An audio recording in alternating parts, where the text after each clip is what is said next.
भक्तों राधे राधे। भक्तों आज की कथा एक बहुत गहरी सच्चाई को उजागर करती है। वह सच्चाई जो हर माता पिता के दिल से जुड़ी है। दुनिया में सबसे बड़ा दुख तब होता है जब बूढ़े माँ बाप अपनी आंखों के सामने अपने जवान बेटे की मृत्यु देख लेते हैं। सोचिए, वह पिता जिसने अपने बेटे को गोद में खिलाकर बड़ा किया, उसे चलना सिखाया, पढ़ाया, हर मुश्किल में उसके लिए ढाल बनकर खड़ा रहा, वही पिता एक दिन उन्हीं हाथों से अपने बेटे का अंतिम संस्कार करे, इससे बड़ा दर्द और क्या होगा।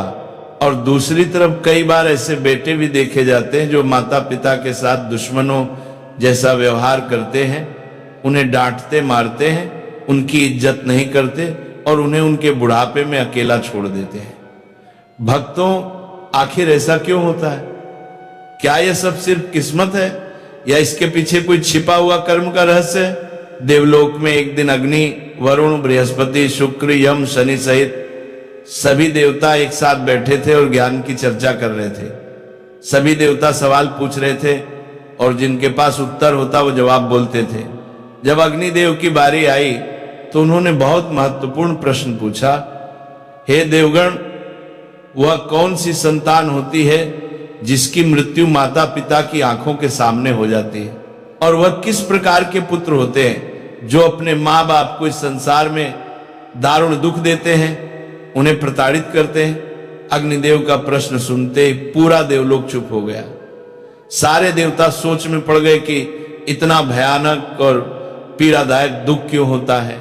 वास्तव में पिता से पहले पुत्र की मृत्यु होना प्रकृति के नियम के विरुद्ध है। होना तो ये चाहिए कि पहले माता पिता संसार से जाएं और पुत्र उनका अंतिम संस्कार करे, पर कई बार भाग्य ऐसा क्रूर मोड़ लेता है कि वही पिता अपने जवान बेटे को चिता पर ले जाता है। यह दुख पिता को जीवित होते हुए मौत जैसा कष्ट देता है। इसी दौरान देवलोक में देवर्षि नारद जी पधारे। सारे देवताओं ने खड़े होकर उनका सम्मान किया। नारद जी बैठे और बोले, हे देवगण, किस विषय पर उद्विग्न हो? तब अग्निदेव ने प्रश्न दोहराया, हे वीणाधर, हम जानना चाहते हैं कि किस प्रकार की संतान की मृत्यु मां बाप की आंखों के सामने हो जाती है और किस प्रकार के पुत्र माता पिता को संसार में सबसे बड़ा दुख देते हैं। नारद जी मुस्कुराए और बोले, प्रश्न अत्यंत महत्वपूर्ण है और निश्चित रूप से इसका उत्तर हर मनुष्य को जानना चाहिए। मनुष्य का जीवन पूरी तरह पिछले जन्मों से संचालित नहीं होता, पर पिछले जन्म के कुछ कर्म ऐसे अवश्य होते हैं जिनका हिसाब आगे के जन्मों में पूरा होता है, क्योंकि मनुष्य के कर्म ही उसका भविष्य तय करते हैं। नारद जी आगे समझाते हैं कि कर्म 3 प्रकार के होते हैं: संचित कर्म, प्रारब्ध कर्म और क्रियामाण कर्म। संचित कर्म वे होते हैं जो पिछले जन्मों से हमारे साथ आते हैं और उनका असर कई जन्मों तक चलता है। मृत्यु के बाद भौतिक शरीर मिट जाता है, पर सूक्ष्म शरीर आत्मा के साथ जुड़ा रहता है और उसी के साथ कर्मों का लेखा जोखा चल रहा होता है। यही कारण है कि हमारे जीवन में जो माता पिता, भाई बहन, पत्नी पति, बच्चे मिलते हैं, वे सब किसी न किसी जन्म के हिसाब को पूरा करने के लिए मिलते हैं। कभी प्रेम का हिसाब होता है तो कभी कर्ज का और कभी पाप पुण्य का। देवता ये सुनकर उलझन में पड़ गए और बोले, हे देवर्षि, बात भारी है पर हमारी समझ में नहीं आई, इसे थोड़ा सरल भाषा में समझाइए। तब नारद जी बोले, ठीक है देवगण, अब मैं तुम्हें एक अत्यंत रहस्यपूर्ण कथा सुनाता हूं। इस कथा को सुनकर तुम्हें समझ आ जाएगा कि कुछ पुत्र अपने माता पिता को कष्ट क्यों देते हैं और क्यों कभी कभी पिता से पहले बेटे की मृत्यु हो जाती है। प्राचीन काल की बात है, एक गांव में एक किसान रहता था। उसके घर में उसकी पत्नी और एक बेटा था। उस बेटे का नाम था नकुल। कुछ वर्षों बाद किसान की पत्नी का देहांत हो गया। जिस समय किसान की पत्नी की मृत्यु हुई थी, उस समय उसे किसान के पुत्र की आयु मात्र 5 वर्ष थी। कुछ समय बाद किसान ने दूसरा विवाह कर लिया और उसकी दूसरी पत्नी से एक पुत्र पैदा होता है। संयोगवश कुछ समय बाद किसान की दूसरी पत्नी की भी मृत्यु हो जाती है। अपनी पत्नी की मृत्यु से वह किसान बहुत दुखी हो जाता है। फिर वह अपनी पत्नी का पूरे विधि विधान से अंतिम संस्कार करता है। उसके बाद वह घर आ जाता है और अपने दोनों बेटों के साथ अपना जीवन व्यतीत करने लगता है। धीरे धीरे समय बीतता गया और किसान का जो बड़ा बेटा था, जो पहली वाली पत्नी से पैदा हुआ था, वह विवाह के योग्य हो जाता है। तो किसान अपने बेटे के लिए एक अच्छी सी कन्या देखकर उसके साथ अपने बड़े बेटे की बड़ी धूमधाम से शादी कर देता है। फिर एक दिन अचानक से किसान बीमार पड़ जाता है। किसान के बेटे ने अपने पिता का बहुत इलाज कराया, लेकिन बीमारी गंभीर होने के कारण उसकी हालत बहुत खराब हो जाती है और एक दिन किसान की मृत्यु हो जाती है। किसान का जो छोटा बेटा था, जो उसकी दूसरी पत्नी से पैदा हुआ था, वह अपने सौतेले भाई के साथ रहने लगता है। बड़ा भाई अपने छोटे भाई को बड़े प्रेम से रखता था। धीरे धीरे समय बीतता गया। फिर एक दिन अचानक से किसान का छोटा लड़का बीमार हो जाता है। जब उसकी हालत ज्यादा खराब होने लगी तो किसान के बड़े बेटे नकुल ने नगर के वैद्य से उसका इलाज करवाया, परंतु उसे कोई राहत नहीं मिली। आगे देवर्षि नारद जी कहते हैं, हे देवतागण, आगे की कहानी ध्यान पूर्वक सुना, क्योंकि अब आपको पता चलेगा कि किन कर्मों के कारण पिता से पहले पुत्र की मृत्यु हो जाती है। हे देवतागण, बड़े भाई नकुल ने अपने छोटे भाई का कई वैद्य हकीमों से उपचार कराया, लेकिन उसकी हालत में कोई सुधार नहीं हुआ। इधर छोटे भाई की दिन प्रतिदिन तबीयत बिगड़ती जा रही थी। उसके इलाज में घर का काफी धन भी खर्च हो चुका था। इलाज कराते कराते बड़ा भाई अब थक चुका था। एक दिन बड़े भाई ने अपनी पत्नी से सलाह की, यदि मेरा छोटा भाई जो सौतेली मां से उत्पन्न है, अगर ये मर जाए तो हमें इसके इलाज के लिए पैसा खर्च नहीं करना पड़ेगा और जायदाद में भी आधा हिस्सा हमें नहीं देना पड़ेगा। इसके हिस्से की सारी जमीन जायदाद फिर हमारी हो जाएगी। उस दुष्ट भाई को अपने भाई की जान से ज्यादा प्यारी अपनी धन दौलत और भाई की धन दौलत लग रही थी। तभी तो कहते हैं, जिस मनुष्य के पास जितना अधिक धन होता है, वह उतना ही अधिक उस धन के पीछे पागल हो जाता है। किसान के बेटे का यह सुझाव उसकी पत्नी को भी बहुत अच्छा लगा और उसने अपने पति से कहा कि हम इसे मार भी तो नहीं सकते। यदि इसे मार दिया तो लोग समझेंगे कि हमने लालचवश इसे मार डाला है। क्यों ना हम ये काम किसी वैद्य से करवाएं। आप जाओ और किसी वैद्य को धन का लालच देकर उससे कहो कि वह दवाई के बदले मेरे सौतेले भाई को जहर देकर मार दे। इससे किसी को पता भी नहीं चलेगा और कोई रिश्तेदार हम पर शक भी नहीं करेगा। सब लोग कहेंगे कि ये बीमार था, इसलिए बीमारी के कारण इसकी मृत्यु हो गई। बड़े भाई नकुल ने पत्नी की बात मान ली और मन में विचार करने लगा कि यदि किसी वैद्य से बात की जाए तो हमारा काम बन जाएगा। फिर क्या था, बड़े भाई ने ऐसा ही किया। वह वैद्य के पास जाता है और उसे धन का लालच देता है। वह वैद्य पैसे का बड़ा लालची था। जब बड़े भाई ने उस वैद्य से बात की और उसे बताया कि मुझे मेरे छोटे भाई को जहर देकर मरवाना है, वैद्य पहले तो हिचकिचाने लगे, लेकिन जब किसान के बड़े बेटे ने वैद्य को इस काम को करने के बदले 500 स्वर्ण मुद्राएं देने की बात की, तो वह वैद्य यह काम करने के लिए तुरंत राजी हो गया। अगले दिन वह वैद्य उसके छोटे भाई का इलाज करने के बहाने से आता है और उसे जहर देकर चला जाता है। जहर के प्रभाव से तत्काल उसकी मृत्यु हो जाती है। अपने छोटे भाई की मृत्यु पर वे दोनों पति पत्नी बहुत खुशी मनाते हैं और सोचने लगे, अब तो रास्ते का कांटा निकल गया, इसके हिस्से की सारी जमीन जायदाद पर अब हमारा अधिकार हो गया है, अब मुझे जायदाद का हिस्सा किसी को नहीं देना पड़ेगा। वे दोनों बहुत प्रसन्न होते हैं। ये बात सदैव स्मरण रखना कि जो खुशी दूसरे के दुख की बुनियाद पर होती है, जो धन दूसरों की हिंसा करके कमाया जाता है, वह धन कभी आपको सुख नहीं दे सकता। और जो लोग दुख देकर सुख पाने की कामना करने वाले होते हैं, उनके यहां एक दिन महाभयानक दुख आता है और वह जीवन भर अपने किए पर पछताते हैं। आगे की कथा सुनाते हुए देवर्षि नारद जी कहते हैं, हे देवतागण, इस प्रकार से बड़े भाई ने अपने छोटे भाई को मार डाला और उसकी सारी धन संपत्ति पर अपना अधिकार जमा लिया। किसी गांव वाले को भी इस बात का संदेह नहीं हुआ।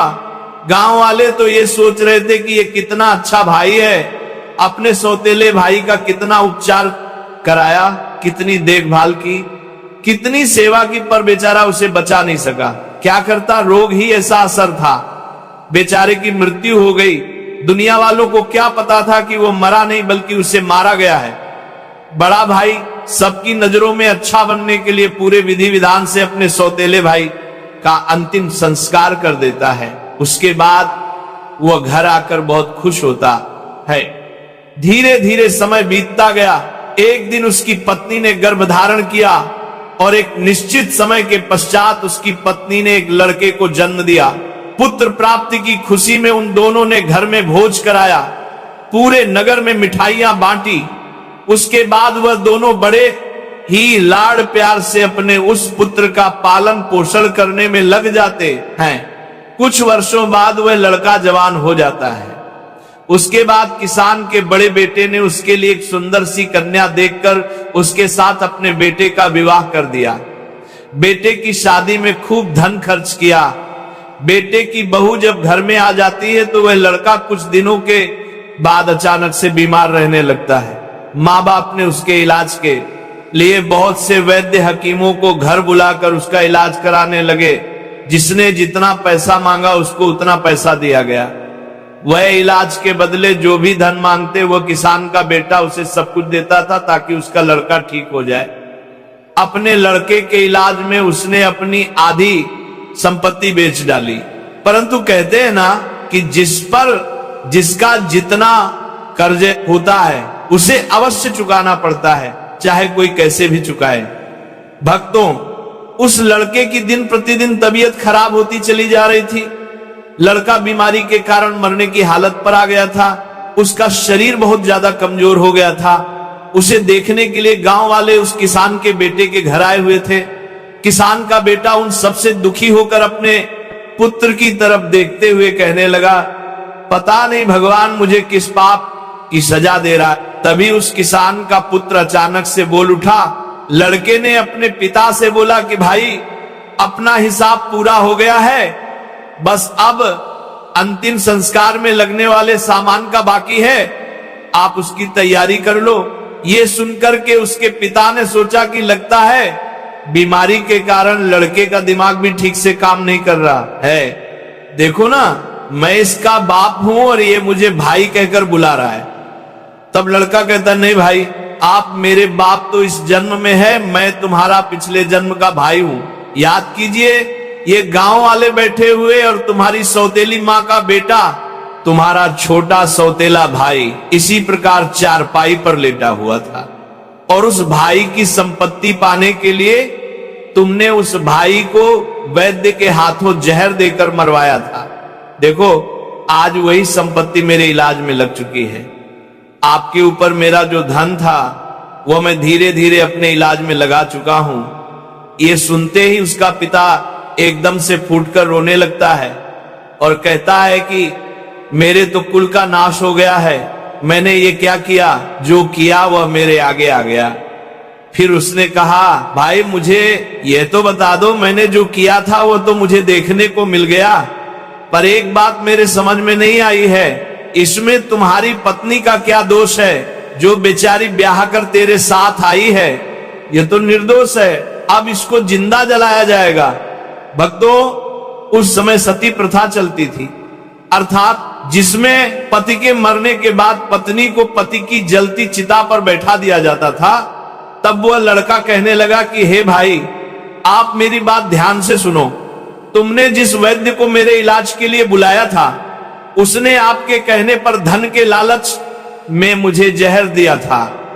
याद रखना, जो दुष्ट मनुष्य धन के लालच में किसी निर्दोष व्यक्ति को अकारण ही मारता है उसको भी उसका फल भोगना पड़ता है। मेरी मृत्यु के 4 वर्ष बाद ही उस वैद्य की आकस्मिक मृत्यु हो गई और उसे मृत्यु के बाद एक लड़की का जन्म मिला। वही लड़की आज मेरी पत्नी के रूप में मेरे घर में आई है। मेरे मरने पर उसे भी मेरे साथ जिंदा जलाया जाएगा। इसको भी इसके कर्म का फल अवश्य भोगना पड़ेगा। आगे देवर्षि नारद जी कहते हैं, हे देवतागण, मनुष्य के जीवन में आने वाली प्रत्येक घटनाएं उसके द्वारा किए गए कर्मों की उपज होती है। हम जैसा बोते हैं वैसा ही हमें काटने को मिलता है।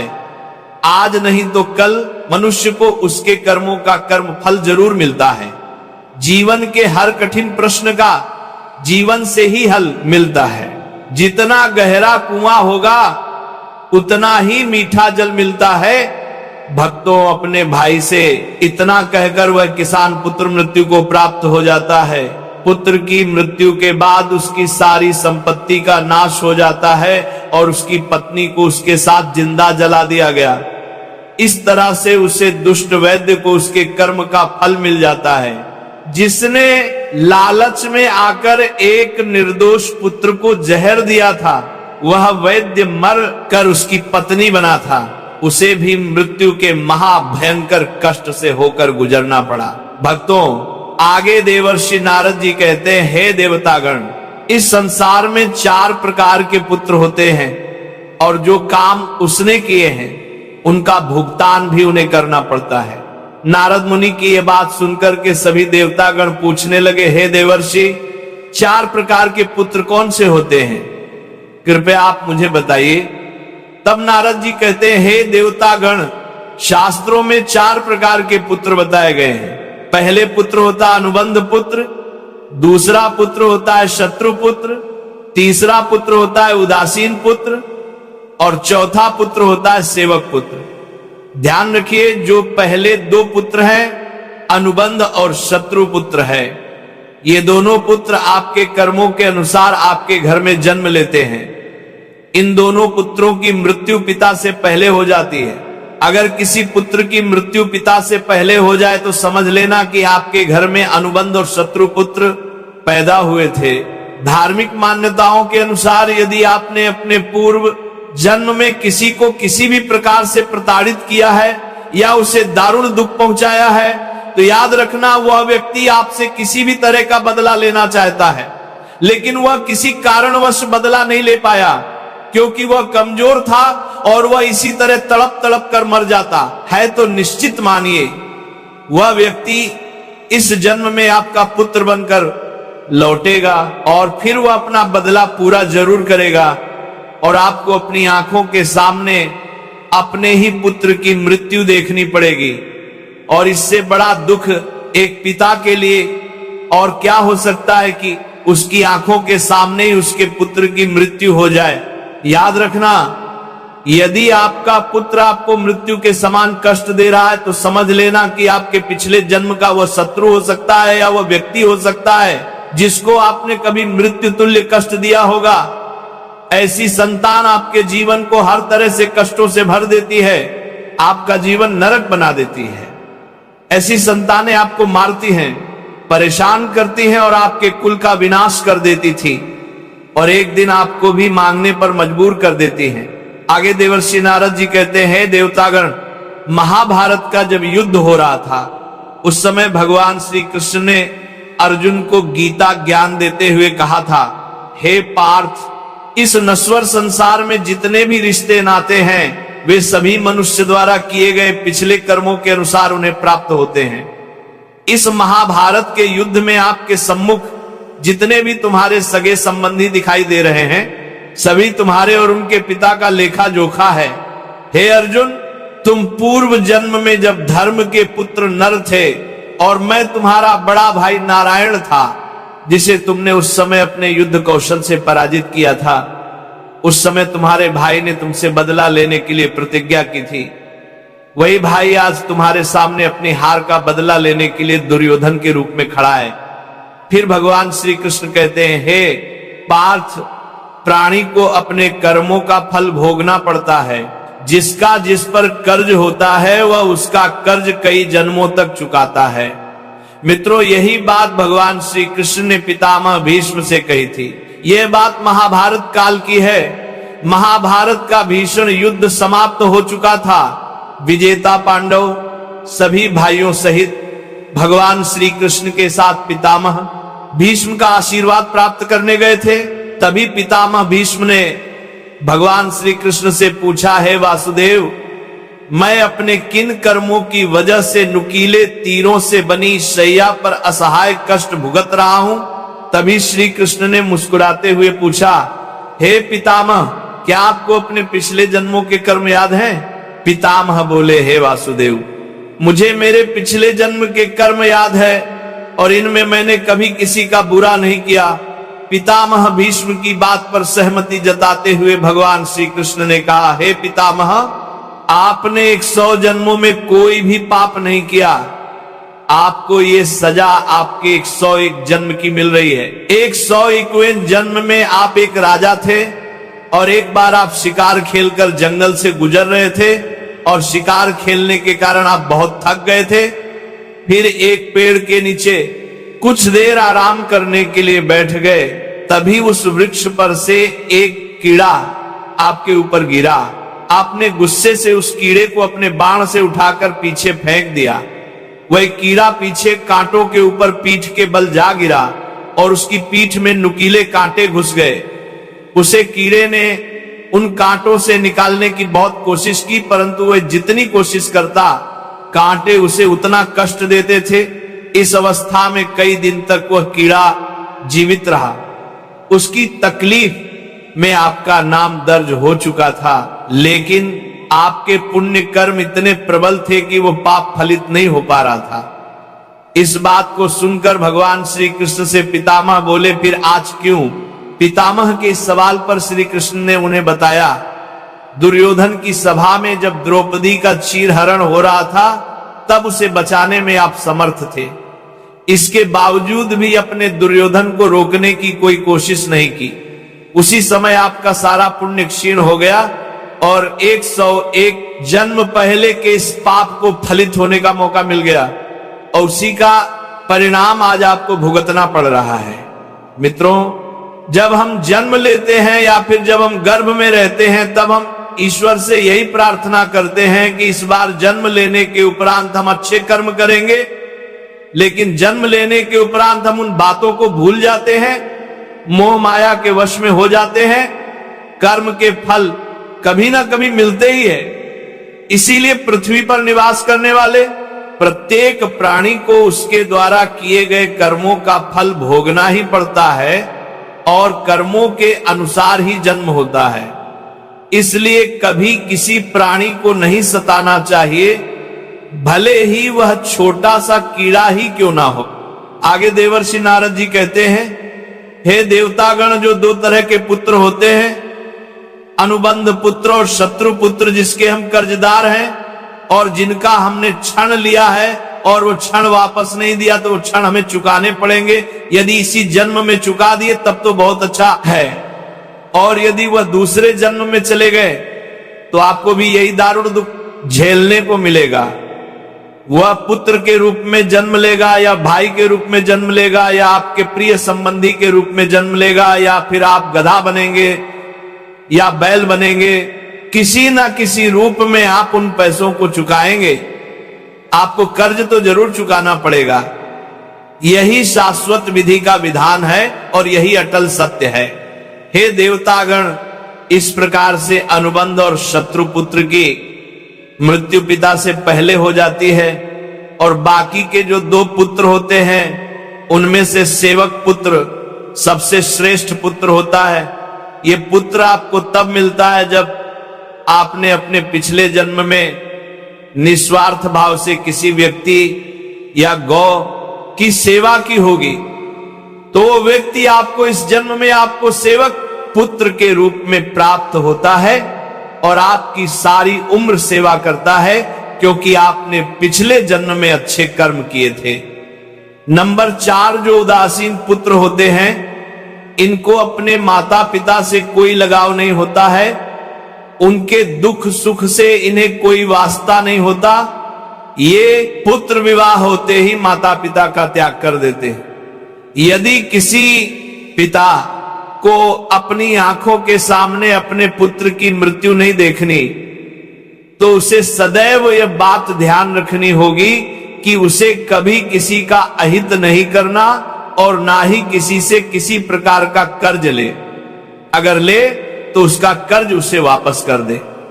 दूसरी बात, किसी को इतना परेशान नहीं करना चाहिए कि वह तुमसे प्रताड़ित होने लगे और आप उसे कमजोर समझकर उस पर तरह तरह से यातनाएं दे।